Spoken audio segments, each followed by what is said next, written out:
पाक तबीयत ऐं आदत। जॾहिं अल्लाह ताला हज़रत जिब्राईल अलैहिस्सलाम ऐं मीकाईल अलैहिस्सलाम खे मोकिलियो त ज़मीन मां मुठ जेतिरी मिटी खणी अचो, त ज़मीन उज़ुर कयो। एसि ताईं जो हज़रत इज़राईल अलैहिस्सलाम खे मोकिलियो वियो जेको मुठ जेतिरी मिटी खणी आयो। उन वक़्त ताईं शैतान सॼी ज़मीन खे पंहिंजे पेरनि सां लताड़े चुको हो, सवाइ किन जाइनि ते, यानी कुझु ज़मीन उन जे ॿिन्ही पेरनि जे विच में रहिजी वई हुई।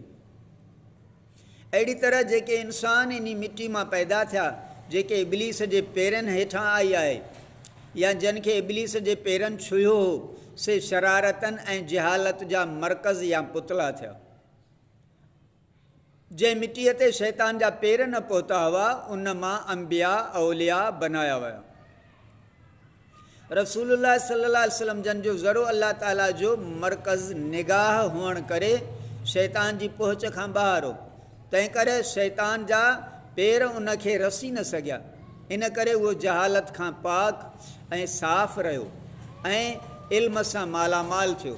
अहिड़ी तरह अल्लाह ताला पाण सॻोरनि सल्लल्लाहु अलैहि वसल्लम जन खे इल्म ऐं हिदायत जे तोहफ़े सां गॾु मोकिलियो, ऐं इहे ॿई शयूं हुज़ूर अकरम सल्लल्लाहु अलैहि वसल्लम जिन जे क़ल्ब जे ज़रिए ॿियनि क़ल्बनि ताईं मुंतक़िल थियूं, ऐं हुज़ूर अकरम सल्लल्लाहु अलैहि वसल्लम जन जे नफ़्स मुबारक मां ॿियनि जे नफ़्सनि में जज़्ब थी वियूं।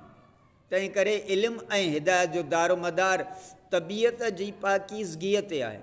इंसानु जेतिरो पाक तबीयत हूंदो, ओतिरो उहो इल्मु ऐं हिदायत क़बूल करण जी सलाहियत वधीक रखंदो।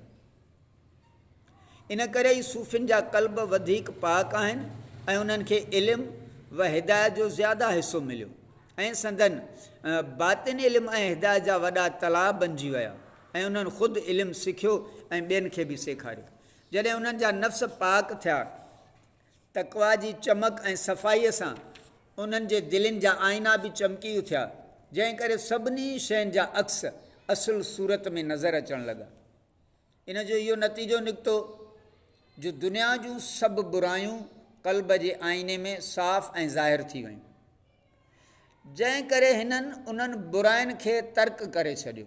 उन जे बरअकस जॾहिं आख़िरत जो हुस्न ऐं जमाल उन्हनि ते ज़ाहिर थियो, त उन ई जा तलबगार थी पिया।